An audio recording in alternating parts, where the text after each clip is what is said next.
NDS Vasco, que é capitaneado pelo Carlos, ali em pé. Hoje vamos receber o Júlio Brandt. Ele é o candidato da chapa Sempre Vasco. Tem o apoio do Edmundo, tem apoio do nosso grande amigo aqui, Léo Gonçalves, fazendo excelente trabalho à frente da Cruzada Vascaína. Ele também está acompanhado aqui do Alan. Quero agradecer a presença do seu Briones, conselheiro com mais experiência do Clube de Regatas Vasco da Gama. É verdade, fez um grande discurso. Podemos até comentar isso mais tarde. E agradecer a presença do Coronel Tadeu. Ele está sentado ali. Obrigado, Tadeu, por ter vindo. Vamos começar. O Júlio, ele é vice-presidente da Andrade Gutierrez para a África Subsaariana. Já trabalhou na Vale, no Odebrecht, foi diretor regional do Odebrecht Ambiental e diretor de desenvolvimento de negócio e mineração para a África Meridional. A ideia, ele pode complementar essa introdução sobre ele, falar do projeto da Sempre Vasco, falar do momento do Vasco. Pediria para ser em torno de meia hora e a gente abre para perguntas. Obrigado. Bom, boa tarde a todos, obrigado pelo convite. É uma honra estar aqui com a equipe do BNDES da Petrobras. Eu particularmente tenho um especial carinho pelo BNDES, porque é um trabalho de maneira muito frequente nos projetos da África. Muito com o Antônio Dantas, que foi um parceiro durante muito tempo do banco e depois veio a trabalhar na Andrade Gutierrez. Hoje somos colegas de Andrade Gutierrez. E, enfim, toda a equipe da área internacional do banco, a turma da SBCE, a turma que eu lido no dia a dia e que ajuda muito a gente a desenvolver os projetos que a gente tem na África, especialmente na África Austral, no sul da África, mas hoje em dia temos aí projetos que acontecem fora da África Austral, como em Gana, por exemplo, que é um financiamento BNDES importante, da ordem de 286 milhões de dólares. Então é uma honra para mim hoje estar aqui numa posição diferente, porque geralmente eu estou aqui falando de negócio, de projeto, de financiamento, custo de operação, e hoje eu estou aqui falando de Vasco. E aí era importante, primeiro, que eu me desculpar pela minha voz. Eu estou num ritmo frenético de falar, nunca falei tanto na minha vida. E ontem eu passei literalmente de 8h30 da manhã até as 11 da noite em entrevista, mas parecia médico. Entrava um, saia outro, entrava um, saia outro. No final já estava tocando as ideias. Mas enfim, me apresentar um pouco, que eu acho importante. Muita gente não me conhece, eu não sou uma figura habituê da política do Vasco. Me orgulho parte disso, porque acho que a política do Vasco habituê foi a que levou o Vasco a ser o que é hoje. Então eu creio que o que me move a estar aqui hoje não é a política pela política. A política é aquela política comezinha do dia a dia do clube. É a ideia, o sentimento de paixão e indignação com o resultado que o Vasco vem apresentando nos últimos anos. Não só o resultado em campo, porque eu acho que o resultado em campo ele é fruto de uma conjuntura, de um momento. Às vezes você tem excelentes clubes, bem administrados, que não correspondem em campo, e aí se recupera no ano seguinte. Mas é uma completa fratura, uma completa desfragmentação total da instituição Vasco da Gama. É uma instituição hoje em uma crise de imagem, moral, ética, absoluta, total. Vide o processo eleitoral do Vasco, a vergonha que é. Então acho que isso chegou a hora de mudar. E aí vem um pouco da minha história, da minha motivação para isso. Mas falando um pouco de mim, minha história com o Vasco começou muito pequena. Eu sou meu avô de família todos vascaínos, e na minha infância, meu dia a dia, meu fim de semana, melhor dizendo, era no Vasco. Era passeando, indo para São Januário. O Vasco era um clube social quando eu era pequeno. Não era um clube, não era um estádio de futebol. Era um clube social, onde a gente ia nadar na piscina. Eu saía de manhã cedo, meu avô me pegava em casa. Eu morava no MER nessa época, meu avô me pegava em casa e levava para São Januário. A gente ia lá ali pro vestiário, trocava de roupa, nadava. Foi onde eu aprendi a nadar. Eu aprendi a nadar na piscina do Vasco. E depois almoçava, tinha um restaurante ali onde hoje é onde é ali a entrada do camarote ali. Tinha um restaurante, a gente almoçava ali, dava um tempinho, brincava com os amigos, tinha os amigos do clube, né, aquelas festinhas de aniversário, aí marcava festa de aniversário no clube, no domingo, os amigos faziam festa e tal. E depois a gente ia ver o jogo quando era dia de jogo. Quando era dia de jogo, finzinho de tarde, a gente ia embora para casa. Então esse era o meu Vasco da Gama. Esse era o meu Vasco da Gama. Que por consequência eu passei a gostar de futebol. Mas não era futebol exatamente a principal atração minha no Vasco. Era o clube social Vasco da Gama. A família do Vasco da Gama. Era um clube que os amigos se encontravam, a família se encontrava, se confraternizava. Como eu estou dizendo aqui, era um clube na sua essência da palavra. Hoje eu vou a São Januário e me entristece ver o estado de abandono físico e social do clube. Não é só o abandono físico, podia estar ruim ali uma outra instalação, mas a alegria podia estar lá presente. Hoje a alegria não existe mais no Vasco. Isso me entristece muito, porque meu avô, eu tive uma relação com meu avô muito carinhosa. Meu avô já faleceu em 1998, 1999, ele faleceu, e obviamente quando ele faleceu nós colocamos uma bandeira do Vasco no caixão dele, e ele foi com a bandeira do Vasco. E me entristece muito porque a minha ligação é afetiva, é muito mais do que de política ou de poder. Isso aí é uma besteira tremenda, eu não estou aqui para isso não, entendeu?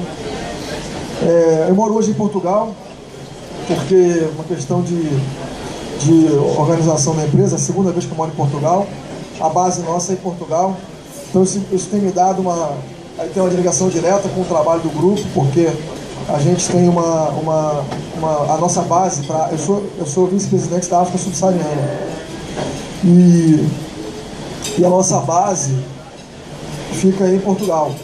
Uma questão logística e de fuso horário, né? Porque senão você fica muito deslocado do fuso horário.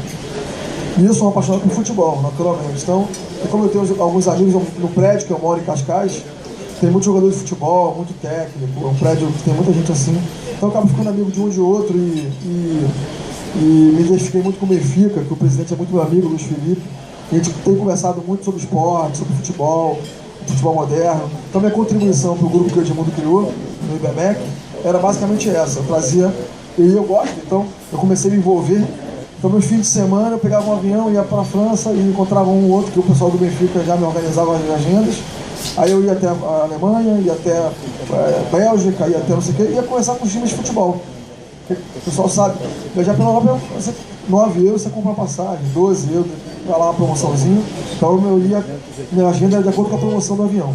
Onde tinha passagem barata, eu ia para conversar com os clubes de futebol e trazer esses conceitos para o nosso grupo, né? O grupo técnico que foi criado. Então o que motiva, né? Eu já falei aqui um pouco isso. O que motiva? Espera só um minutinho. Tudo aqui.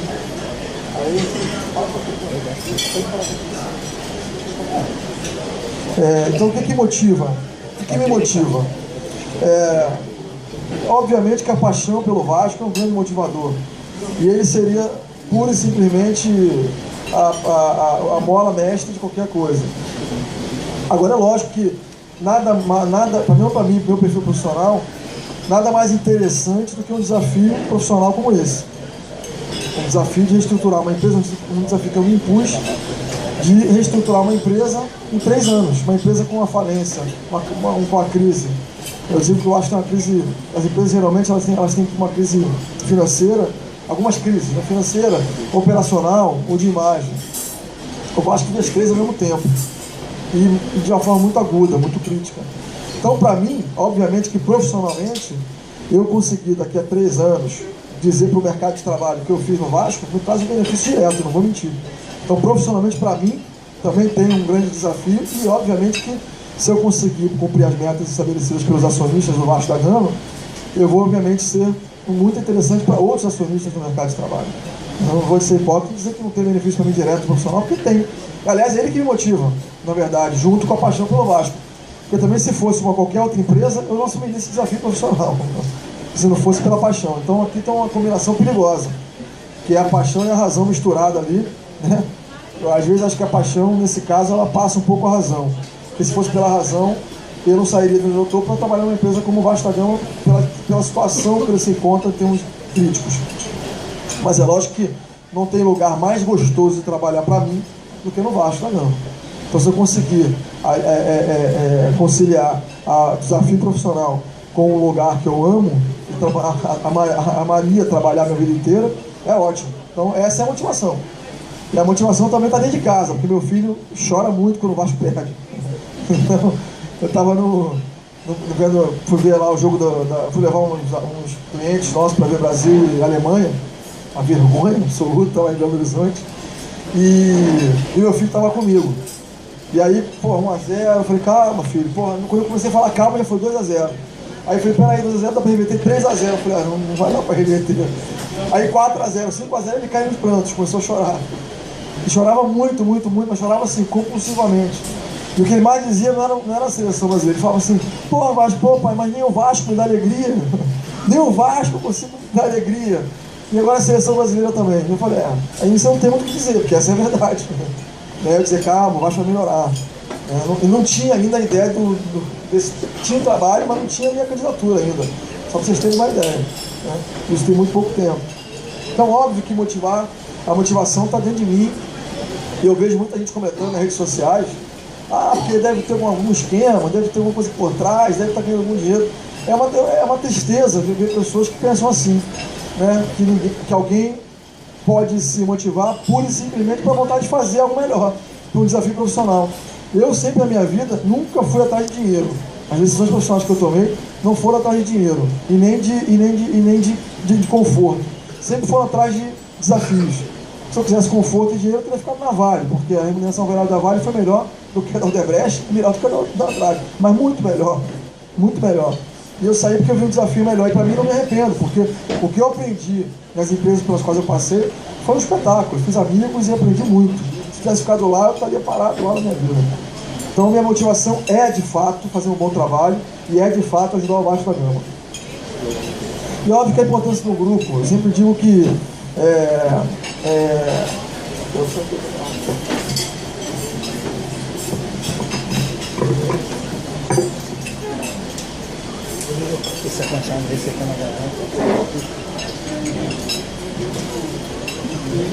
eu acho que ter um grupo é fundamental. Acho, não tenho certeza. Trabalho em equipe e tudo. E eu não teria assumido esse desafio se eu não tivesse um grupo. Por uma razão muito simples. Primeiro que eu não sou conhecido. Então, se eu tivesse um cara como Edmundo dizendo em mim, vamos embora que eu vou te ajudar, eu jamais viria. Porque eu não seria louco de falar, o que eu vou fazer na eleição do Vasco, que ninguém me conhece, pô. Não faz o menor sentido. A gente sabe que voluntarismo, desejo, vontade é uma coisa, loucura é outra. São duas coisas muito diferentes, né? E eu estou longe de ser louco, pelo menos até agora, né? E apesar de muita gente dizer, você está maluco? Eu não estou maluco não, eu estou são ainda, né? Então assim, o que me fez decidir por aceitar esse desafio foi exatamente ter um grupo consistente de pessoas que eu pude confiar, pessoas essas que eu não conhecia, diga-se de passagem. Eu fui conhecendo ao longo do decorrer do processo. E obviamente o Edmundo eu já conhecia, né? Não só por ser o ídolo, mas conhecia por outros canais. Mas o grupo do IBMEC e a Cruzada Vascaína foram dois grupos que eu fui conhecendo. O Léo eu conheço tem o quê, Léo? Um mês e meio, 2 meses? Eu conheço há pouquíssimo tempo. A gente já se identificou, já temos aí uma empatia enorme. Então foi um grupo que nós fomos criando ao longo desse tempo, desse período. Não foi uma coisa montada. E obviamente que o grupo do IBMEC, que foi conhecido antes da Cruzada, e foi com que eu trabalhei mais as questões técnicas do Vasco, foi me dando conforto no momento, inicialmente, né, não como líder do projeto, mas como partícipe do processo, foi me dando conforto de participar cada vez mais de forma ativa, porque eu via um trabalho sério, eu vi um trabalho com pé e cabeça, ou seja, com uma visão técnica muito clara, planejamento, com orientação. Eu vi o papel do Edmundo, que me surpreendeu positivamente como jogador de futebol, porque eu sempre digo o seguinte, que você ter um bom vendedor, não necessariamente você consegue ter um bom gerente de vendas, são duas coisas diferentes. Você pode ter um grande vendedor, quando você promove o cara para gerente de vendas, é um desastre. O cara não performa, não dá certo, por quê? Porque são duas estruturas mentais muito diferentes. O vendedor é aquele cara agressivo, que vai vende e tal, só pensa nele, egoísta, esse é o vendedor, né? O gerente de vendas, ele precisa ser um cara que pensa na equipe, um cara agregador, uma figura que vai entender, gerenciar conflitos, né? vai entender a estratégia, vai traçar a estratégia, passar essa estratégia para o grupo, vai ajudar a traçar estratégias. Uma infantaria, não é numa batalha, né? O outro é o comando, está lá longe, inclusive pode ser nem estar no campo de batalha. Ele está lá longe, traçando as estratégias e definindo os caminhos. Sem o caminho, a infantaria não tem para onde ir, né? Fica perdida no campo.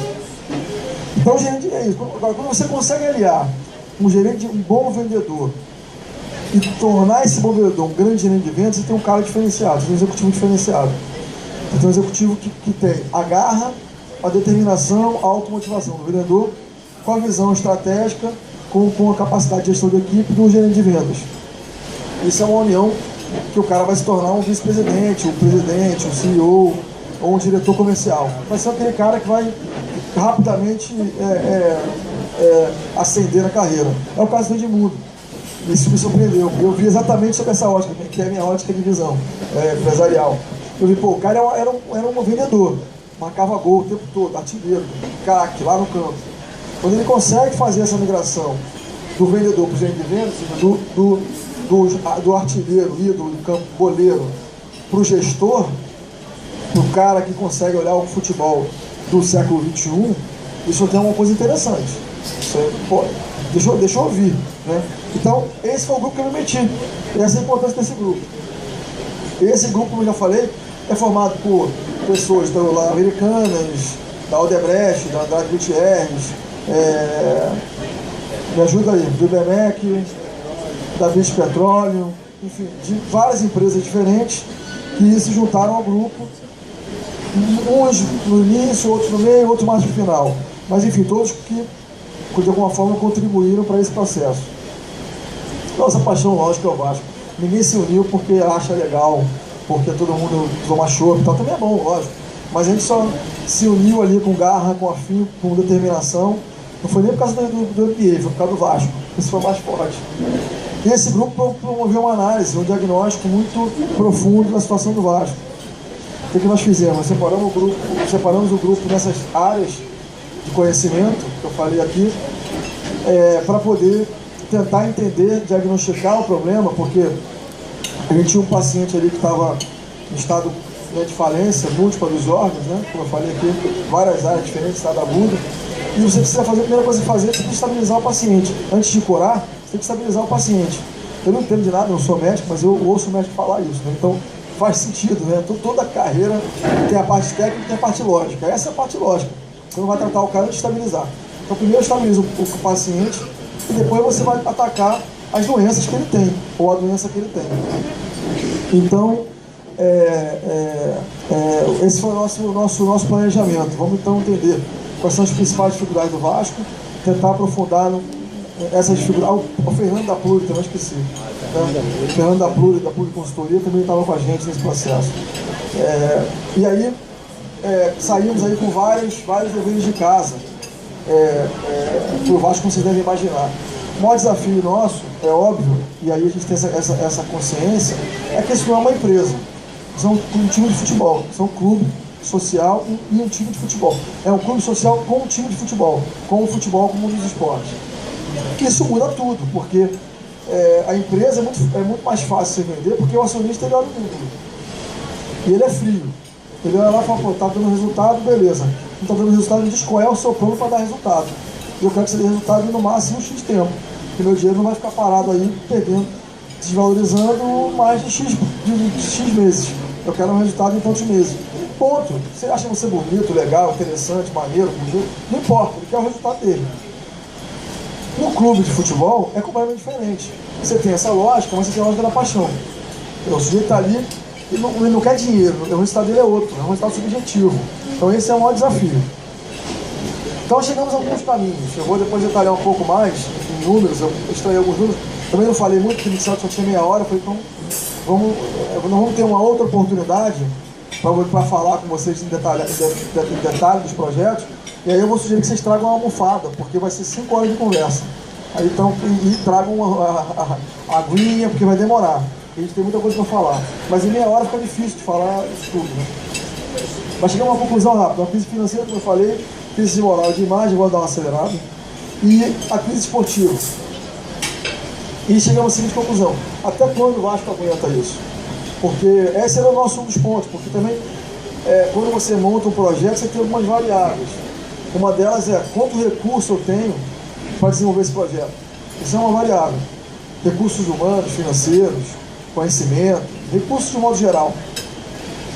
A outra variável importante, ou não variável, mas uma determinante importante, é o tempo. Porque o tempo determina todo o seu planejamento, inclusive determina o recurso. Porque se você tem um projeto que você tem um tempo mais longo, você pode usar menos gente, menos recurso, você pode pensar um pouco mais, fazer um planejamento mais confortável.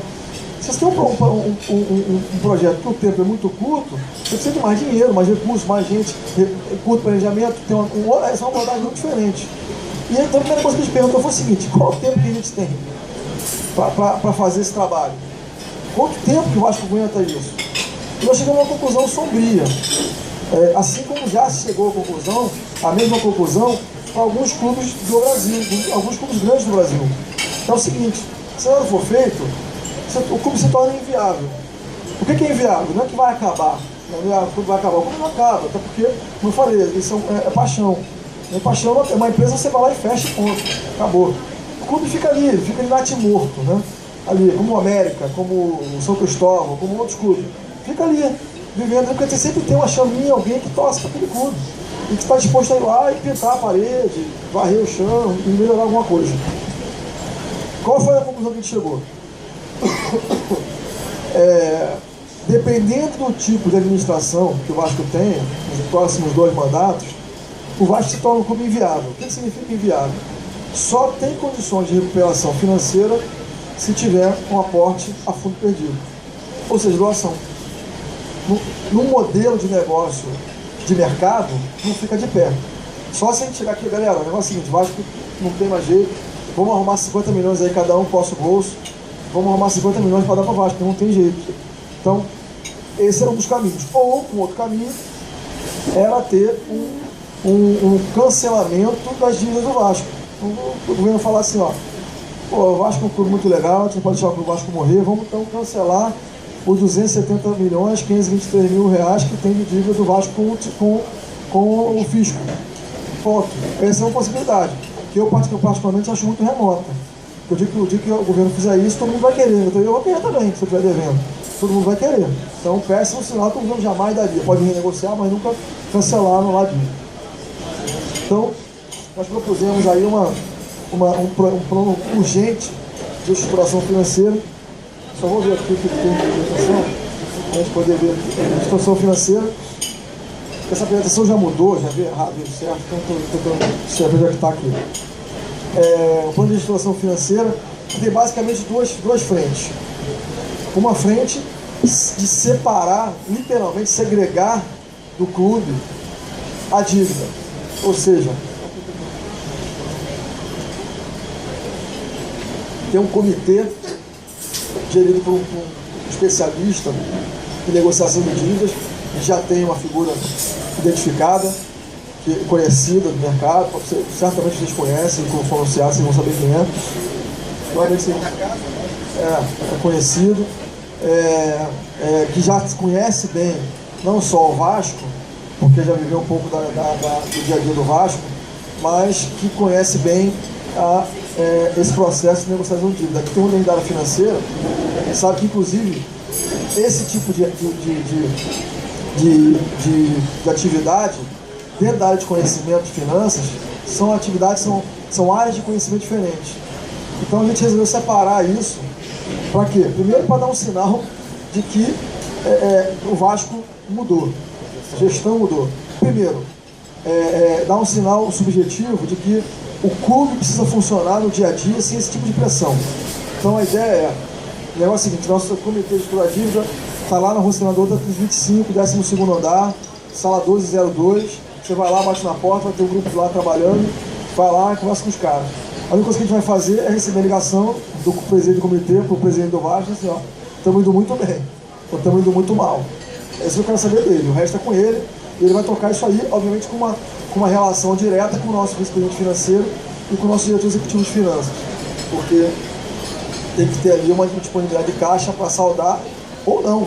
Se ele conseguir jogar isso lá para frente, alongar a dívida, a gente conseguir reduzir o custo de serviço da dívida e fazer o alongamento da dívida se tornar um pouco mais tranquilo, o diretor executivo vai até dizer, pô, não precisa nem me ligar, tá ótimo, toca o barco. Então a primeira coisa vai ser essa, o Comitê de Gestor da Dívida. A gente tem aí um quadro, como eu tinha dito antes, desse nível de problema. É uma dívida de quase 271 bilhões de reais tributária, com uma dificuldade enorme de negociação, enorme, porque várias negociações já foram feitas. É obviamente que é um assunto totalmente nada técnico. De técnico, só que trabalha no BNDES sabe disso, esse assunto de técnico não tem nada. Depois os técnicos correm para resolver o problema, correm para dar solução técnica. Mas a decisão, ela é política, né? Então, a gente vê muito pouco espaço, ainda mais pela clara deterioração que a gente vê das finanças públicas nos últimos anos, muito pouco espaço para uma negociação agressiva por parte aí dos nossos técnicos da Fazenda de mexer nessa dívida. Há um movimento muito grande, nós contamos com ele e gostaríamos que ele fosse um sucesso dentro do Senado, dentro da Câmara, para provocar uma discussão sobre a renegociação dessa dívida. Mas nós não podemos contar com isso, porque o nosso mandato dura 3 anos. Essa discussão pode levar 10, sei lá quanto tempo. A presidente Dilma se mostra muito disposta, disse que vai muito carinho ver o assunto e tal. A gente também sabe, até porque eu vivo isso no dia a dia, que entre a presidente e a Fazenda há uma distância que não é muito pequena. A Fazenda tem uma posição técnica muito dura, sempre teve. Eu participo aí dos comitês da COFIG, da CAMEX, eu sempre estou lá acompanhando esses detalhes, quem conhece sabe do que eu estou falando, e a gente consegue em tudo quanto é lugar flexibilização. Quando bate na Fazenda, aí a conversa demora para sair. Então a gente sabe da dificuldade que é negociar com a Fazenda. Bom, trabalhistas são quase 90 milhões.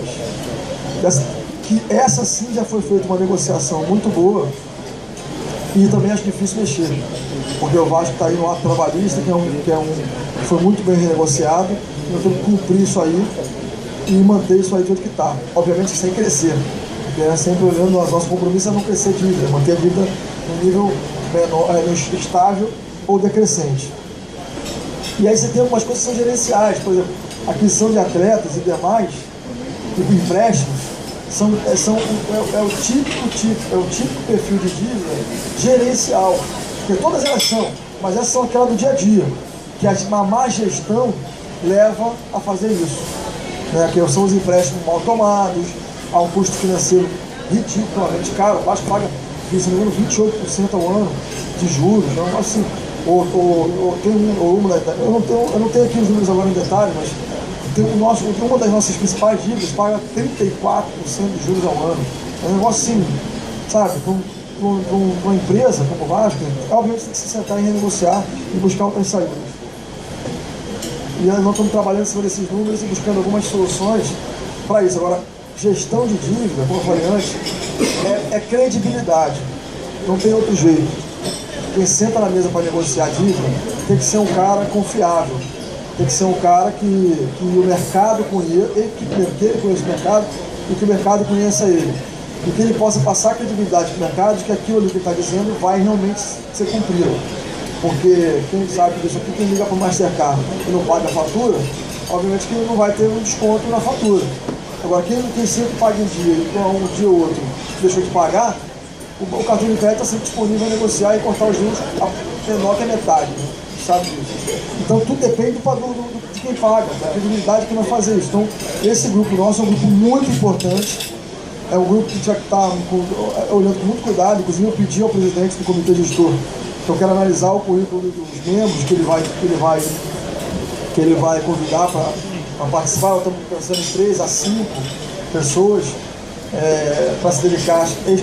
O presidente não será dedicação exclusiva, mas a equipe será dedicação exclusiva, remunerada, paga, funcionário do Vasco, pagando, para começar inclusive a criar um histórico de negociação dessas dívidas, porque quando entra e sai gente, quem está do outro lado fica muito confortável em negociar. Quando eu estou na empresa e percebo que a minha outra parte muda sempre o negociador, para mim é perfeito, porque eu sempre jogo a negociação para o meu lado, converso, enrolo o cara e busco trazer uma negociação que é melhor para mim, porque ele não tem histórico de negociação, Agora, quando tem um negociador que é sempre o meio negociador, isso dificulta muito a negociação.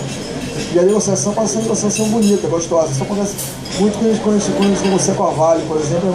É uma negociação, eu tenho muitos amigos na Vale e sempre falo isso para eles. No final a gente fala, pô, fizemos um bom trabalho, que foi bom para a tua empresa e bom para a nossa empresa. Porque a negociação começa sempre com o mesmo grupo. Isso é muito interessante. E todo mundo sabe, não, porque você me falou isso, eu sei que você me falou isso. Não muda não, você me falou isso. Então fica essa discussão que é saudável e que sempre leva a uma negociação boa para ambas as partes. Então, ter gente aqui com histórico, funcionário do Vasco, bem remunerada e motivada para trabalhar é fundamental. E vascaíno, lógico. Vamos botar aqui o flamenguista para cuidar disso. Não dá, né? Ele vai quebrar a gente. Bom, adequação do estudo de pessoal, isso é importante. Nós temos aí uma folha de futebol que é caríssima para o Vasco. Nós temos um quadro de funcionários do Vasco, de 630 pessoas que trabalham no Vasco. Esse número varia, eu peguei uma média, porque não tem número oficial. Né? Esse aqui é outra coisa engraçada. Parece até governo desorganizado, né? Porque governo organizado não acontece isso, mas governo desorganizado tem que ficar fazendo todo ano recadastramento de funcionários. Aí manda o cara lá, até escutei no rádio agora. Quer dizer assim, não, o funcionário vai no Rio Previdência, o funcionário vai lá, tem que botar o dedo, e agora tem um modelo novo de scanner digital, que além de escanear o digital, ele sente a pulsação na mão do cara, que é para não ter falha, né? Então, é aqui a mesma coisa, vamos ter que fazer um recadastramento. Porque o que deve ter de fantasma aqui, isso é uma beleza. Deve ter gente que, funcionário que tem 165 anos, que é mais velho que o Vasco, deve ter funcionário que tem 3, 4, 5 funções ali, ou um é médico, outro é massagista, ele também é eletricista, ele também trabalha na secretaria. O mesmo cara, é multiuso, deve ter. Então a gente precisa ver que qualificar esse quadro, requalificar em termos de cadastramento, ver quantas pessoas de fato estão no Vasco da Gama hoje trabalhando, segue trabalho, e nós vamos propor aí, não só, perguntaram outro dia, vai ter demissão, não vai ter demissão, isso depende, né? Não é o nosso objetivo sair demitindo ninguém, mas é lógico que nós vamos ter que adequar a mão de obra ao modelo de negócio que a gente quer no futuro do Vasco. Então, talvez o perfil de pessoas que estejam lá hoje, que deve ter feito um excelente trabalho, porque o Vasco é um clube, sempre foi um clube campeão, sempre foi um clube vencedor, então você também não pode desmerecer o trabalho que foi feito pelos funcionários do Vasco até hoje, e temos que respeitá-los por isso. Eles não têm culpa da desorganização que é feita pela administração, mas nós temos que, obviamente, buscar entender qual é a qualificação dessa equipe, requalificar aqueles que querem ser requalificados, permitir uma saída honrosa para aqueles que querem sair com um plano de demissão voluntária ou com um plano de aposentadoria para aqueles que querem se aposentar, já estão na idade de se aposentar, já passaram da idade de se aposentar. Enfim, começar a montar aqui um plano claro de oxigenação da estrutura funcional do Vasco, porque eu não acredito que esse trabalho possa ser um sucesso sem gente, é impossível. Uma das coisas que a gente falou lá no começo foi o seguinte: vamos deixar claro que nós não abrimos mão de uma gestão profissional. Então, negociação de cargo, que o cara que é dentista, mas é vascaíno doente, e ele quer ser vice-presidente de patrimônio, não vai ser vice-presidente de patrimônio, porque ele é dentista, ele não entende de engenharia, de manutenção predial, ele não entende disso, cara. Então não pode ser vice-presidente de patrimônio. Agora, é óbvio que se eu tiver um vascaíno, parceiro, que ajudou a gente, que é um excelente engenheiro, um puta profissional do mercado, referência, que vai ser vice-presidente de patrimônio, esse cara tem que estar com a gente, não tem a menor dúvida. O que eu quero dizer com isso é que a orientação vai ser pelo perfil profissional, por aquilo que ele pode agregar o processo que ele queira montar para o Vasco, e não por essa ou aquela acomodação política. E isso é que dificulta. O Felipe perguntou aqui, o que você quer? Por que vocês não fecham aliança com essa? É por isso, só por isso. Porque nós não concordamos com esse modelo. Então é simples. E se nós perdemos por isso, vamos perder por isso. E se ganharmos por isso, vamos ganhar por isso. E vamos dar. E se nós ganharmos por isso, tenho certeza que vamos ter condições de fazer um Vasco novo. Porque o que está se propondo aí de trabalho, muitos nos convidaram para a aliança. Eu não digo aqui, não falo aqui de amigos como o Leonardo Gonçalves da Cruzada, porque o Léo foi programático, aderiu, disse, acredito nisso aí, eu quero. Estou falando de carro. O Coronel Tadeu está aqui presente, mesma coisa, conversamos sobre isso, vamos trabalhar junto, não falamos de carro. Óbvio que ter esses apoios na gestão do clube, principalmente no conselho, é fundamental, porque senão você não trabalha. Senão você não trabalha. Agora, a gestão executiva, ela tem que ser feita por profissionais. Profissionais esses que conhecem o que estão fazendo. Senão não dá tempo, nós temos 3 anos. E o clube caindo cada vez mais. Então precisamos de gente rápida, boa e rápida para fazer esse trabalho. Nós temos uma meta. A nossa meta é uma meta muito real. É uma meta de, ao final dos 3 anos de mandato, ter um incremento de 80% da receita do Vasco. Isso dá uma média de 27, quase por cento de crescimento ao ano. É uma meta muito real, eu não estou aqui vendendo sonho, é uma meta muito real, uma meta possível. Podia dizer aqui 300%, isso já acho mais complicado, mas é uma meta que dá para a gente daqui a 3 anos vir aqui e dizer, ó, lembra lá que nós sentamos para conversar sobre isso, eu prometi 80%, nós chegamos a 112%, chegamos a 116, chegamos a 94, chegamos a 79, chegamos a 82, enfim, é uma meta factível, real de acontecer. Nós cravamos esse número porque nós temos esse compromisso, por isso que está aqui também. A gente acha que é super viável conseguir um incremento da receita do Vasco a partir de um trabalho de gestão competente. De onde viriam esses... Qual seria esse caminho? Indo um pouco... Como é que está o tempo aí? Essa turma, tá beleza? Bom, televisão é uma questão, todo mundo sabe, é uma questão complicada, a gente só colocou numa negociação difícil. Quanto mais o Vasco, só para fazer um parênteses aqui, o incremento de receita está diretamente ligado. Você não incrementa a receita e fala assim, fala pro cara assim, ó, vai no cara da Bank, né? Vai lá e vende isso aqui, empurra lá pro cara. Se ele não tiver um trabalho de marca para vender essa marca aqui, não adianta, ele pode ser o melhor vendedor do mundo, ele não vai vender. Se você não entender que Apple é Apple e que é Apple, você não compra. Mas que você acha um iPhone espetacular, então você não compra. Então alguém tem que dizer o que esse iPhone é, alguém precisa cuidar da maçãzinha, para a maçãzinha ser uma marca que as pessoas admirem e queiram, desejam estar próxima dela.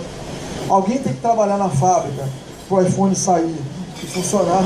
Se você comprar o iPhone, a marca ser linda, desejar a marca, ter um marketing maravilhoso, na hora que você começar a usar 2 meses depois ele apaga, como aconteceu com o meu Samsung, você não acredita no Samsung, mas já criticando, não adianta, eu não vou comprar mais. O que eu fiz? Eu comprei um Motorola, que eu uso um Android, comprei uma Apple, não comprei uma Samsung. Então quer dizer, não adianta ter um marketing espetacular se não houver entrega. Então, negociação, incremento de receitas, está diretamente ligada a uma gestão holística do negócio, ou seja, de novo, marca, imagem, reputação, produção, ou seja, time, futebol, vencedor, e não precisa ser, claro que a gente quer ganhar título, mas uma atitude de vencedor no campo dá um sinal muito mais positivo do que o título por si só. Título é claro, título é um ponto máximo, mas você vê um time no campo, jogando arrumado, futebol bonito, com garra, com vontade de jogar, pode até perder, mas perde feliz, pô, como foi a Argentina na final da Copa da Alemanha, com a Alemanha.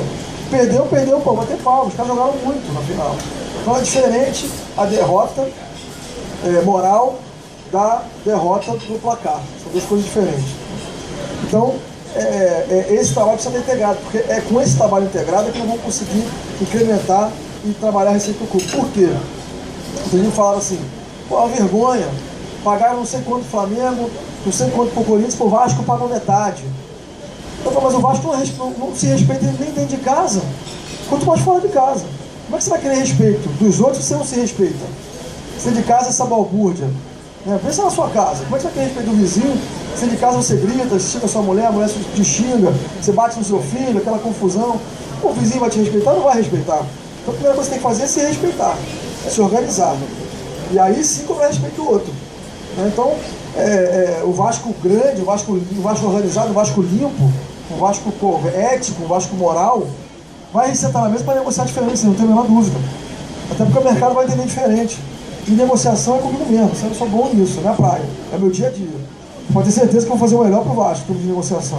Agora, é preciso que as outras coisas ajudem. É preciso que a gente tenha um trabalho integrado. Isso não é um projeto de um cara só, isso é um projeto integrado. Então, nossa ideia, na parte de licenciamentos, você pode ver que o licenciamento aí nem aparece. que é uma vergonha estar ali como marketing. O que é marketing? É a coisa mais bizonha na minha visão. O cara fala assim, onde é que vem o dinheiro? Vem de marketing. Marketing não diz nada, pô. Marketing não diz absolutamente nada. Dentro de uma visão técnica de geração de receita pela área comercial, marketing não diz absolutamente nada. Se perguntar o que é marketing, fala só aqui, meu VP de marketing, receita vem do marketing. O que é isso aqui? Eu quero ver isso aqui aberto. Então a gente trabalha com o que o Vasco dá, tá? Só para vocês saberem. Eu não sei o que eu vou encontrar no dia que a gente ganhar, nós vamos ganhar essa eleição, já sabemos disso, temos confiança. No dia que a gente chegar lá, não sabemos o que vamos encontrar, porque os números vêm assim. Os números vêm assim. Então, a nossa ideia é, obviamente, decupar esses números. A gente tentou fazer destrinchar um pouco, não sei se está aqui. Não está aqui, tá? Não está. Mas a gente tentou destrinchar um pouco com base naquilo que a gente sabe de mercado. Então, tem o patrocínio de fulano, Beltrano e Ciclano. Quanto é que dá isso? Acho que dá 17 milhões. Então, pronto, a gente sabe que 17 milhões aqui é do patrocínio da Caixa, da Guaracamp e de não sei o que mais. Aí cada hora aparece um novo diferente. Então, o resto deve vir para a parte de licenciamento, a parte de não sei o que, a parte de... deve ser isso aí. Licenciamento é um dos maiores negócios dos clubes de futebol americano. Eu frequento aí muito futebol americano, meu noivo americano está aqui, e a gente viaja, passeia muito para ver jogos ali. A gente vê o seguinte, licenciamento é a maior fonte de receita dos clubes de esporte americanos, canadenses. É a maior fonte. Você vai no jogo do Giants, você vai no jogo do Sharks, você vai no jogo do New York Knicks, você vai no jogo... qualquer jogo, no fundo, no jogo do Orlando Magic na Flórida. Pô, é impossível sair de lá sem comprar alguma coisa. É impossível. Só se você fizer muito esforço, você sai, ou tiver sem dinheiro. Mas mesmo que sem dinheiro, você passa o cartão de crédito e compra. Então, essa é a maior fonte de receita dos clubes, além de publicidade, além de vendas de material esportivo, é licenciamento. E obviamente que a meca do licenciamento é os Estados Unidos, não tenho nenhuma dúvida disso. Então a nossa ideia é ter um profissional, a minha ideia é ir aos Estados Unidos e contratar um profissional de licenciamento. Vai fazer um projeto com o Vasco. Cara, monta uma área de licenciamento. Se ele gostar do Brasil, se apaixonar e gostar do Vasco, fica aqui a vida inteira. Senão ele monta a área, ensina a gente e depois vai embora. Mas a ideia é ter alguém que entenda de licenciamento, que no Brasil não tem. A gente tem que extrapolar um pouco o Brasil para fazer o Vasco que a gente quer. Eu acho que isso é fundamental. E é isso que eu posso colaborar muito, porque eu sou todo fora do Brasil, trabalhando na área internacional há muitos anos, e eu vejo que algumas coisas não adianta, a gente não tem no Brasil. Então eu falei pro cara assim, tipo, não, mas olha lá o Cruzeiro, olha lá o Inter. E cara, não adianta olhar isso, porque isso ali não leva a nada. Esse não é o caminho, temos que olhar o Barcelona, temos que olhar o Real Madrid, temos que olhar o Bayern, temos que olhar o Milan, temos que olhar outros clubes do mundo afora. É isso que eu tenho que olhar, tem que sair do Brasil e olhar o mundo. Porque senão eu vou ficar aqui nessa mesmice que está hoje o futebol brasileiro. Por melhor que seja o Cruzeiro, é medíocre. Veja o que são esses clubes no cenário mundial. É nada, não existe, ninguém me fala. Zero. Ninguém me ouve dizer. Então é medíocre. Se olhar o Cruzeiro, o Inter, com todo respeito à história desses clubes, que eu respeito muito. Estou falando de trabalho, estou falando de gestão, estou falando de história do clube. Está muito claro isso aqui. É medíocre. É pequeno, é ruim. Então é uma visão muito curta, quer ser campeão mineiro e campeão brasileiro. E aí, se for Libertadores, ótimo, é um bônus. Nós temos que ser o contrário. Nós queremos ser campeão mundial e campeão da Libertadores, se possível todo ano. Todo ano. Campeonato Carioca, Campeonato Brasileiro, isso é uma obrigação, nós vamos ganhar todos, queremos ganhar todos. Isso é treino, vamos ganhar todos. Agora, nosso meta é, queremos ser o melhor clube de futebol do mundo. Esse é o nosso objetivo. E não tem nada que nos impeça de ser isso, não é sonho, é trabalho. O Barcelona foi campeão mundial. Por que foi campeão mundial? Porque trabalhou. Porque assim, jogador nós temos no Brasil. Material humano nós temos. Estrutura, custa quanto? 12 milhões de reais montar um CT. Arruma parceiro e monta um CT. Agora, as pessoas têm que acreditar no que você está fazendo. Não é falta de dinheiro o problema, eu falo sempre isso. A gente consegue dinheiro fazer nada na África. Por que eu não consegui fazer no Brasil, no Rio de Janeiro? Entendeu? Não faz o menor sentido isso. Agora, do jeito que está aí, não consegue dinheiro nem para comprar uma caixa de fósforo. Porque eu dou. O Vasco da Gama, nas gestões que passaram, nada. Porque ninguém acredita nisso. É simples, não tem trabalho. Eu não consigo propor. Vou dar um exemplo. Daria para montar um centro. A prefeitura deu um terreno para o Vasco montar um centro de treinamento. Lá em Vargem Grande. Daria para montar um centro de treinamento com verba incentivada, sem botar um real. Porra, era montar um projeto e ir para o mercado captar. Era só isso, porra. Mais nada. Vários filmes são feitos. Escolhe um filme aí, qualquer que quiser. Copa de Elite, Central do Brasil. Com verba de incentivo. De incentivo, porra. Então é questão de ter gente que trabalha, simplesmente isso. Se tiver que botar dinheiro, bota 2 milhões, 3 milhões, arruma 2 milhões, 3 milhões e faz. Complementa o que a gente conseguiu captar no mercado. Então é simplesmente isso.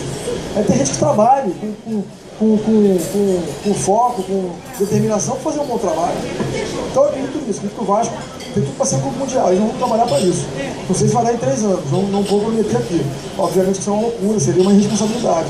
Mas esse tem que ser o nosso objetivo, nossa meta. Toda empresa tem uma meta.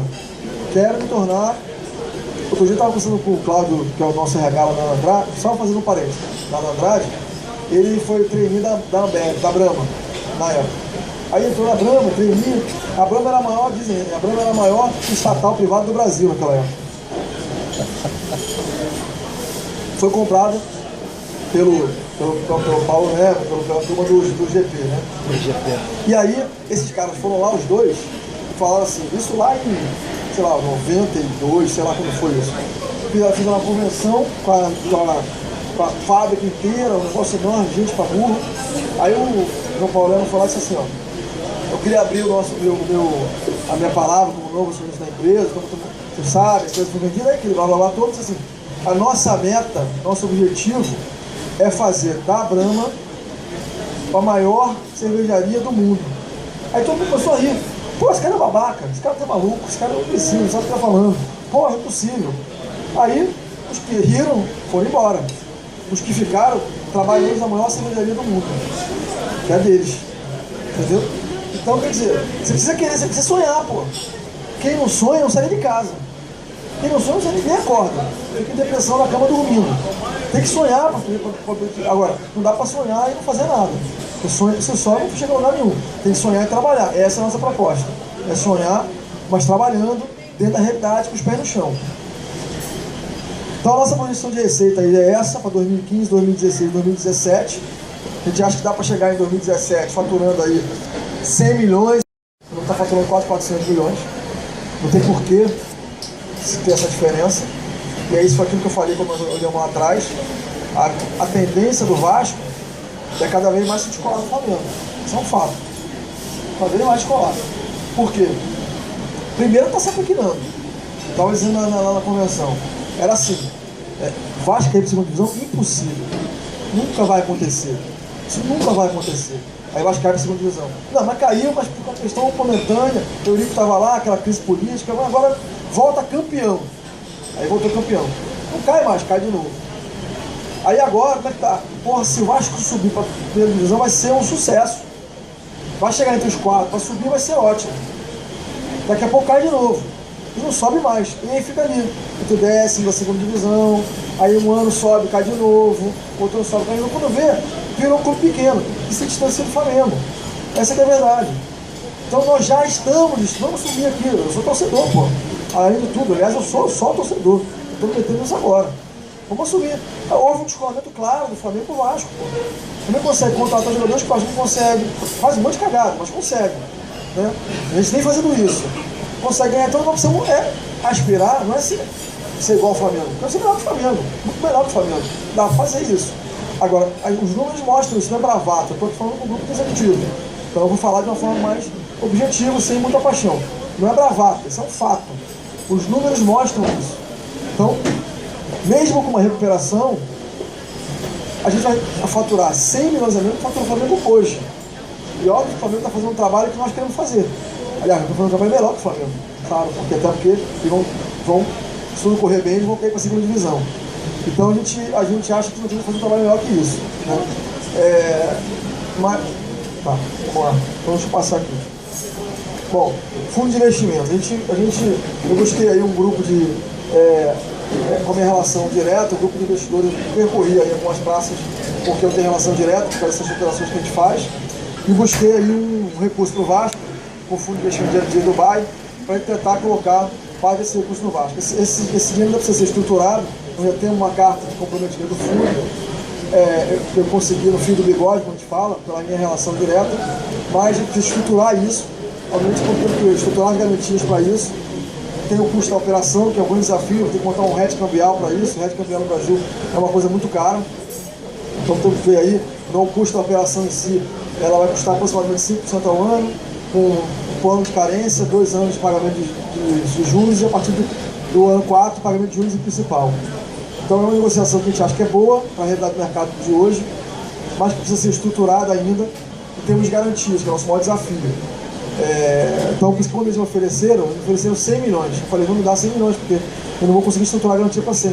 Vamos tentar para 50. Agora, se a gente conseguir 50, estruturar para 50, pagar os 50, eu vou querer 1 bilhão. Vou fazer o melhor clube do mundo. Essa é a nossa ideia. O programa de sócio está passando rápido. Me perguntaram do programa de sócio, como é que é, como é que não é. O programa de sócio eu tenho conversado muito com o Benfica. O Benfica tem o melhor programa de sócio do mundo, reconhecido pelo mercado todo. E o Luiz Felipe é um amigo pessoal meu, que é o presidente do Benfica. E eles disseram, estamos apoiados, a gente trabalha junto, a gente passa toda a tecnologia e tal. Mas o clube, só para vocês terem uma ideia, o Benfica tem 286 mil sócios pagantes. Num país que tem 10 milhões de habitantes. O Vasco tem quase 20 milhões de torcedores. O dobro da população de Portugal. Então tem 10 mil sócios pagantes. É uma vergonha, óbvio. Então, nosso programa tem que ser um programa inclusivo, porque o Vasco é um clube nacional. O que faz o cara ser sócio do Barcelona morando em Tóquio? Ele nunca foi à Espanha, mas ele está lá, sócio do Barcelona, paga em dia, morando em Tóquio. Por quê? Porque ele se sente parte daquela comunidade. E hoje a tecnologia permite que você faça isso de maneiras inúmeras. Transmitindo as reuniões de conselho pela internet, com o sócio poder participar e ver as reuniões, fazendo votação de eleição, que é essa vergonha que está sendo a eleição do Vasco hoje. Nós só não ganhamos se a eleição for fraudada, essa que é a verdade. As pesquisas mostram isso.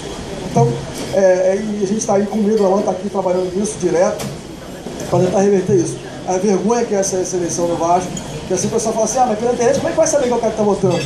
Mas hoje, você não sabe quem está votando, fisicamente lá. O cara vai no cartão José e ele chama Carlos, entendeu? E vota, mesmo assim vota, entendeu? Então a ideia é ter eleições pela internet, por quê? Porque você transfere 30 mil reais pela internet, pô. Eu faço isso, transfiro dinheiro pela internet e não tem nenhum problema. Por que eu não posso votar na eleição do Vasco? Tem inúmeras maneiras de você verificar se esse cara é aquele cara que está votando. Então o sócio tem que ter direito de votar, tanto ele no Brasil, em Portugal, em Tóquio ou na África, não importa. Então, o nosso programa de sócio vai ter como esse objetivo. Por isso que eu digo, o programa de sócio ele faz parte de um conjunto de ações. O programa de sócio sozinho pode ser o melhor do mundo. Ele perdido dentro do clube vai se perder como perdeu o Vasco. Não vai para lugar nenhum. Então, é um organograma vigente, estatutário e político. O organograma vai ter que mudar. Vou mostrar aqui rapidamente o que é isso, que é o caos. Esse é o organograma do Vasco hoje. Deve ser o tamanho do BNDES, que o BNDES é gigante. Mas é maior que o da Vale do Rio Doce disparado. A Vale fatura, não sei se vocês sabem, 386 bilhões de dólares. Então, é o valor de mercado da Vale, faturamento anual de 93 bilhões de dólares. Quer dizer, o organograma do Vasco é maior do que o da Vale do Rio Doce, é uma piada. Né? Então, é impossível um presidente, um CEO, gerir essa zona. Não dá. É que nem o governo federal. Tem ministro que nunca viu Dilma na vida. Que não consegue. Não dá na agenda do dia. 24 dias não tem 24 horas. Não dá. Então, isso aí. Por quê? Porque a base do seu organograma, qual que é? É a politicagem. É dar o carro para o seu Manel da padaria, que me deu 50 reais por eleição, dar o carro para o dono do restaurante, que deixei de almoçar de graça, e por aí vai. Não dá para ser assim mais, pô. Não dá. Então, essa proposta é um organograma de transição. Por que o organograma de transição? Porque nós temos que respeitar o estatuto. Essa é a nossa máxima. O estatuto do Vasco não pode ser rasgado, porque senão tudo muda sobre uma base que nunca muda. O doutor Norberto Odebrecht sempre fala isso. Tudo muda sobre uma base que nunca muda. Então você pode mudar tudo, mas o organograma está lá. O estatuto está lá. Então se você quer fazer mudanças profundas, que mude o estatuto. Pronto. Agora não rasgue o estatuto, que é o que está sendo feito hoje. Pelas duas forças políticas do Vasco, que se uniram para ferir o estatuto. É uma vergonha. Então a nossa proposta é um organograma temporário, que nos permita trabalhar no dia a dia, e depois esse organograma respeita fielmente o Estatuto do Vasco, e depois a gente reformar o Estatuto Acho que o organograma não está aqui. Tá.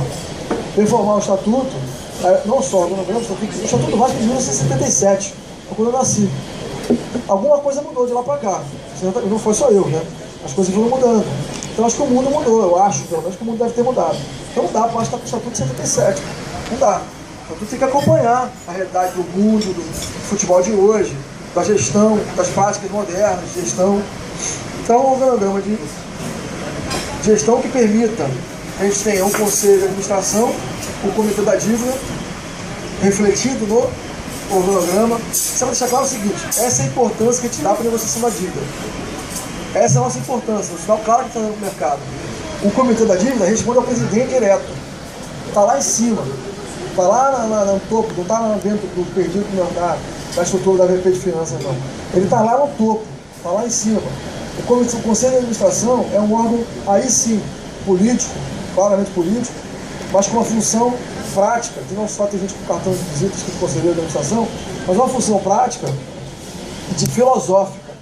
Esses conselheiros vão trazer ideias, conselhos, vão ser notáveis, que nós vamos trazer para o clube, para discutir a cada 2 meses o mundo, debater ideias, debater conceitos, trazer visões para lugares que foram, e aconselhar também o presidente. Oh, não é isso, é aquilo, olha aí, está acontecendo isso, está acontecendo aquilo, cuidado com isso, cuidado com aquilo.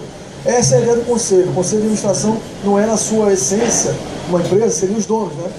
Representantes dos donos. Nesse caso aqui são um conselho filosófico, de ideias, inspirador e conceitual. E o resto aí são as áreas de negócio, serviço corporativo. Nós queremos criar uma diretoria de suprimentos para comprar de maneira organizada, ganhar escala para reduzir o custo e negociar com os fornecedores de maneira transparente e correta. Então tem gente que saiba negociar contrato, que saiba negociar com o fornecedor, que saiba controlar o fornecedor e gerenciar contratos. A gestão de contrato é fundamental. Então essa é mais ou menos a nossa ideia de organograma. Obviamente que isso está em estudo, vai ser discutido, claro, mas acho que para vocês, para o nosso público que está aqui, eu não fiz essa apresentação lá na convenção porque achava que não ia ficar legal. Ia gerar mais dúvida do que né, esclarecer. Então aqui não, aqui acho que o público merece esse tipo de explicação, merece esse tipo de contribuição e de reflexão. Obviamente, mexer na estrutura de São Januário, ninguém vai prometer construir arena. Outro dia me falaram assim, ele está vindo para construir arena. Andrade Gutierrez quer construir São Januário. O pessoal, se a Andrade Gutierrez fosse louca, maluca de pedra. Porque tentar um negócio desse é loucura, pô, não faz o menor sentido. Não tem chance da Andrade, eu assino embaixo que quiser aí, que eu sei. Não tem chance de entrar para construir o estádio. Odebrecht, Andrade, porque já fizeram um monte de estádio, já deram um monte de problema com os estádios que fizeram para a Copa. É uma encrenca e tem que se pensar se é mesmo necessário o Vasco ter uma arena padrão FIFA. Não sei se é. Porque o que é necessário é melhorar São Januário. Isso sim. O Januário está excelente. Melhorar a acessibilidade para o idoso entrar no estádio com conforto, poder andar com conforto, para o amigo que é pro vascaíno, sócio que é deficiente físico, poder circular nas dependências do estádio com a cadeira de rodas ou com a dificuldade que ele tem, mas circular de maneira tranquila, para poder fazer xixi no banheiro sem vomitar, que aquilo ali é uma vergonha, entendeu? Para as mulheres, eu tenho pena das mulheres que têm que ir no banheiro, aquilo ali é uma coisa horrorosa. E eu digo assim, não é dinheiro, o que eu falo? Não é dinheiro, pô. A gente acha que não tem dinheiro para contratar alguém para passar um pano, botar um papel higiênico, limpar o banheiro? Óbvio que não é isso. Tocar lâmpada, todo mundo de lâmpada queimada, não é isso, não é dinheiro. É obviamente falta de gestão. Então pequenas intervenções são feitas em São Januário, como troca da cadeira, aquela cadeira horrorosa social, que machuca a coxa, você bate, machuca aqui o joelho quando você levanta, não consegue andar, corta a perna, um negócio horrível. Então, obviamente, colocar cadeiras novas, cadeiras mais confortáveis, para o torcedor poder curtir com a família com conforto, trabalhar a cobertura do estádio, porque aquela cobertura, além de ser muito velha, tem aquela coluna horrorosa que você não consegue ver o jogo dali. Então no estádio eu vou lá para cima, eu fico tentando ver o jogo, perco o gol porque não consigo ver, a coluna está na minha frente. Acabar com isso, botar a cobertura do lado de lá, porque o pessoal lá que está aqui na bancada fica com sol na cara, fica com chuva na cabeça, coisa horrorosa também. O pessoal de imprensa, não sei se vocês conhecem a sala de imprensa do Vasco, parece uma senzala, uma coisa horrorosa também. Então, obviamente, dá um espaço para a imprensa trabalhar com conforto, né, com algum tipo de decência, porque hoje aquilo ali não faz o menor sentido. Então são pequenas intervenções, limpeza, ligar para a prefeitura, clube, vem aqui limpar aqui, pô. Não se não gasta nada, a prefeitura faz de graça, estamos no nosso imposto. Agora ninguém faz isso, pô. Então se tem São Januário é uma podridão, uma sujeira. Né? Do lado do mundo do São Januário, você quem vai lá com frequência, aquela rua ali da... Não sei se é aquela rua São Januário, do lado, na rua da Barreira do Vasco, eu esqueço daquela rua ali. Ali tem um depósito de lixo no mundo do Vasco. Depósito de lixo de sofá. Porra, coisa horrorosa, entendeu? Então, o clube tem que ligar e mandar tirar. Pra quem vai lá e tira. Então, limpeza. Limpeza não é isso, limpeza. Construir arena não dá para prometer. Porque prometer, na minha opinião, eu conheço o negócio de construção civil, está mentindo. A não ser que arrume algum parceiro disposto a colocar dinheiro lá. Então vamos correr atrás. Se a gente conseguir, não vamos fazer. Prometer não dá para prometer. O centro de treinamento é uma promessa, é uma obrigação nossa, temos que fazer. Então nosso foco vai ser a base do Vasco e é fundamental trabalhar a base. Com o objetivo de fazer o Vasco campeão, ganhar título, basicamente. Então é fundamental a gente ter isso em mente. Vitória é o que a gente quer. Não adianta botar uma empresa de pé bonita, maravilhosa, que paga dívida, que funciona muito bem e que não ganha título. Então, todo objetivo nosso é fazer o Vasco ganhar título. Não tem outro objetivo. E o meu compromisso, já falei, dedicação integral ao Vasco. Eu não sou candidato a porcaria nenhuma, deputado, senador, vereador, prefeito, governador, presidente, não sou nada. Sou um vascaíno que vem aqui fazer um trabalho para melhorar o Vasco.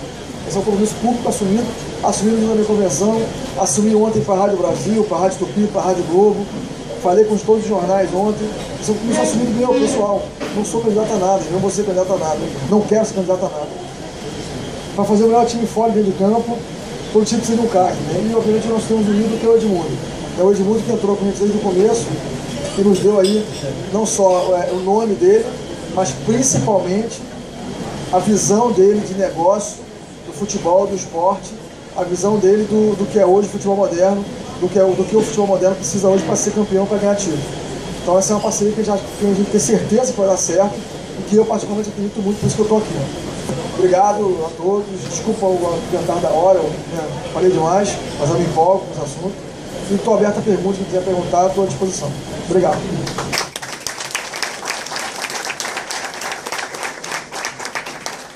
Gente, vamos tentar ser um pouco sucinto. Vamos abrir aqui para umas 3 perguntas, 4 perguntas rapidinho.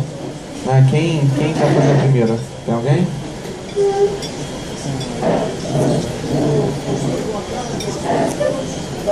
Usa o microfone, só pedir para ser bem sucinto. Boa tarde a todos. E Júlio, meus parabéns. Eu vejo você uma pessoa jovem, com larga experiência de vida, apesar da sua juventude.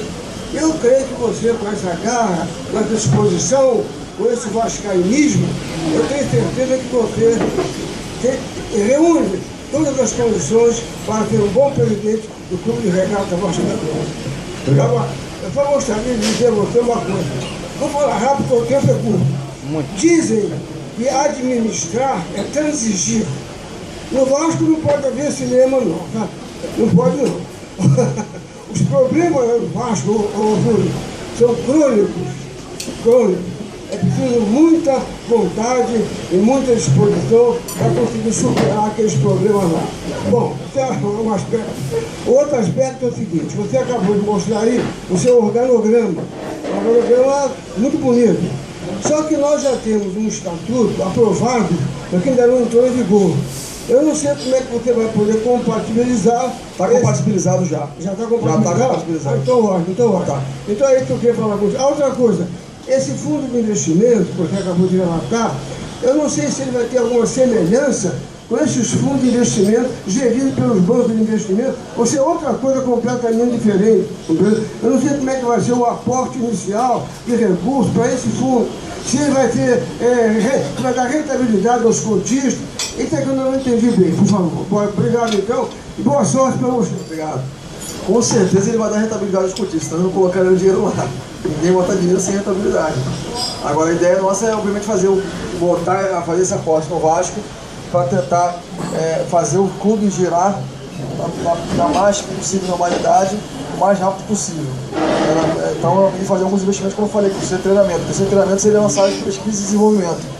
É ali que a gente cria novos produtos para o futuro, que é a base do Vasco.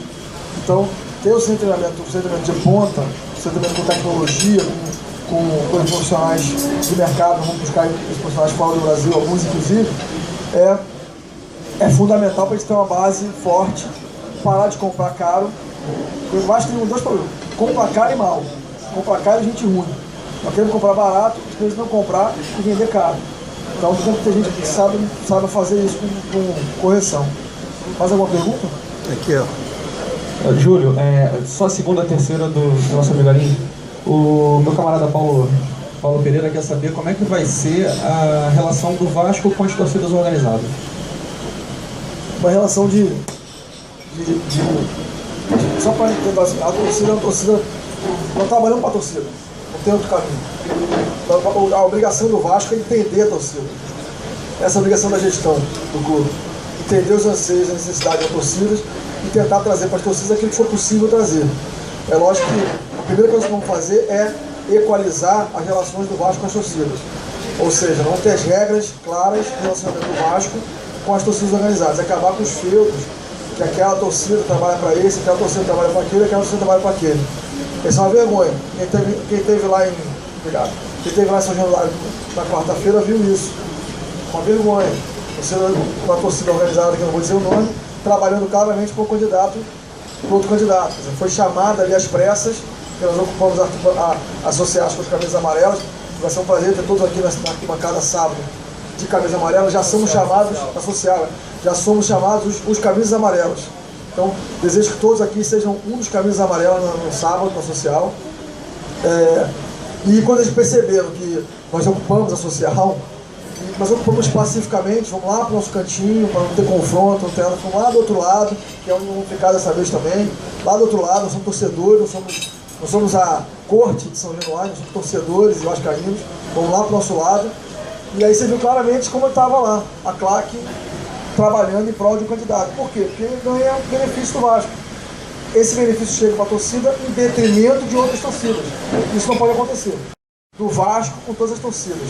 Obviamente compreendendo a necessidade das torcidas e tendo certeza que as torcidas também vão compreender a necessidade do Vasco e as condições que o Vasco tem hoje. Então a ideia é de ter, inclusive no site do Vasco, uma planilha, lá uma cartilha. Quer montar uma torcida organizada? Faça isso, o Vasco vai dar esse apoio. Ponto. Agora, o detalhe disso nós não fizemos ainda. Está muito claro. Vamos para a terceira pergunta aqui do nosso cinegrafista profissional. Boa tarde, Júlio. Excelente as suas ideias, propostas, enfim, que o grupo montou.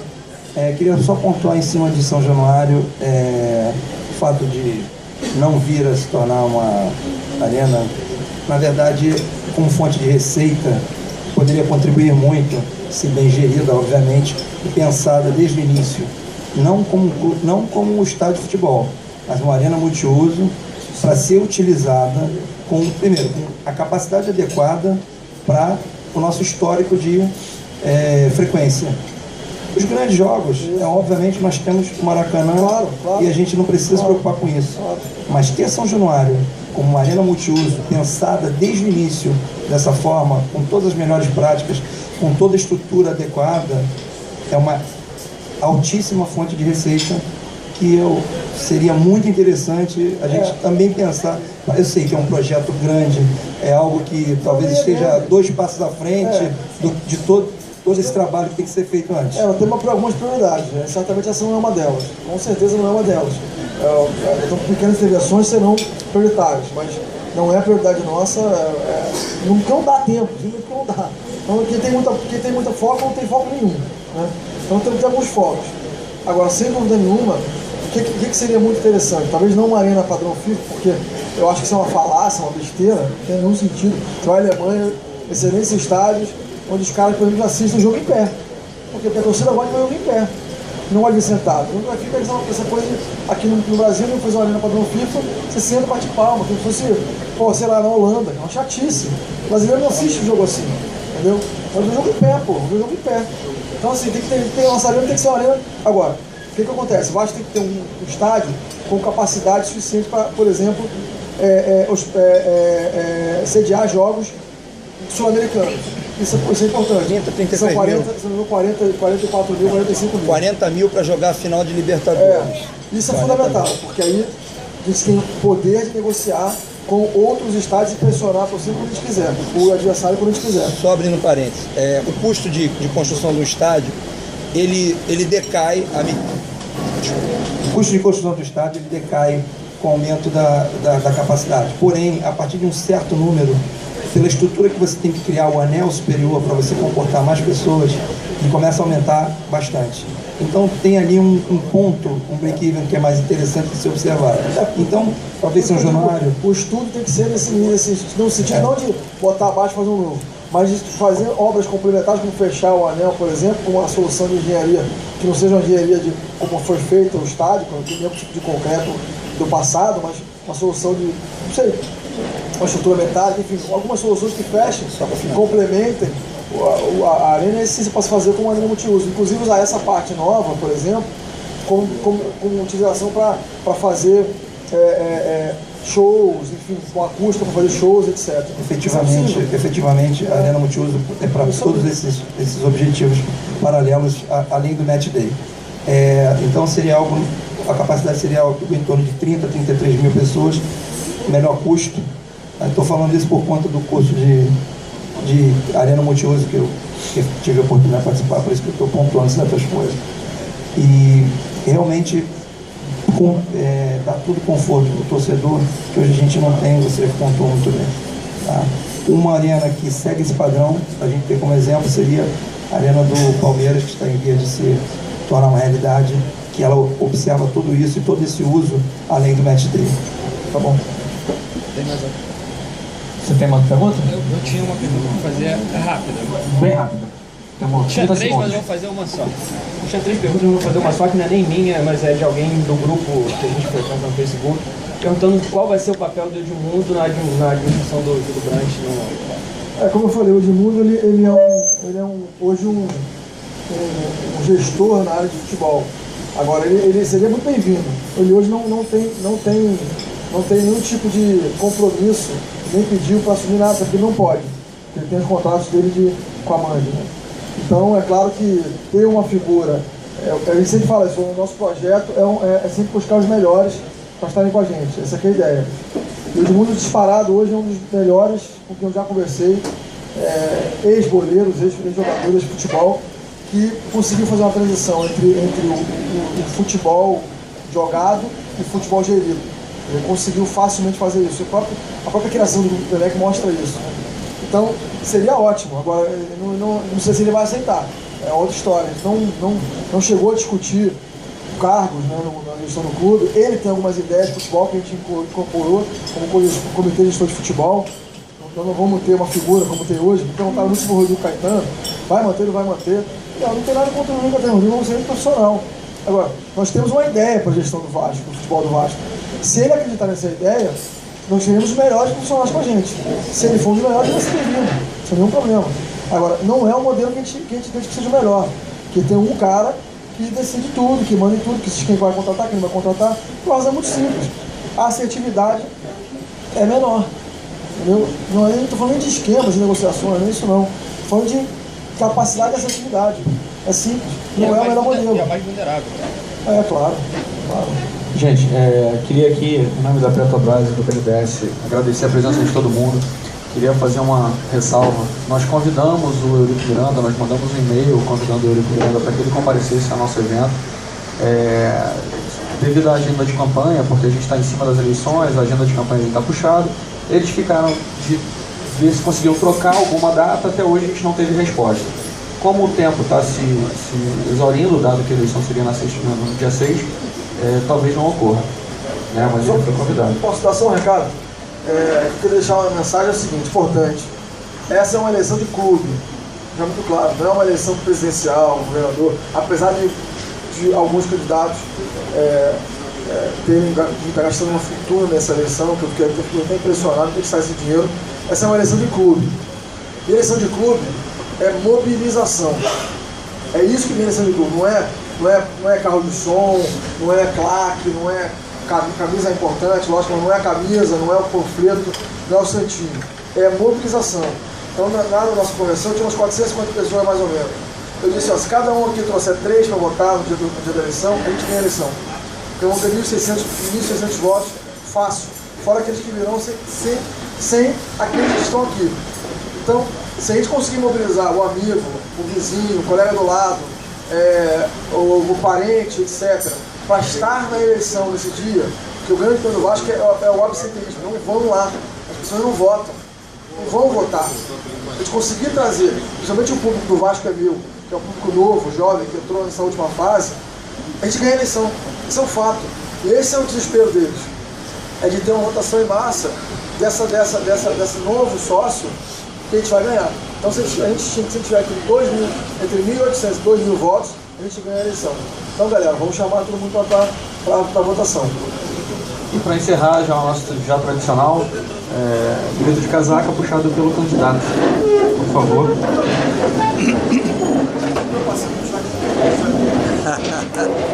Doutor, nosso Júlio está com a voz ruim, todo mundo aí de pé, então. E atenção, vascaínos, a vasculhada! Tudo! Que? Casaca! Casaca! Casaca, casaca, casaca! A turma é boa! É mesmo da fusaca! Vasco! Vasco! Vasco!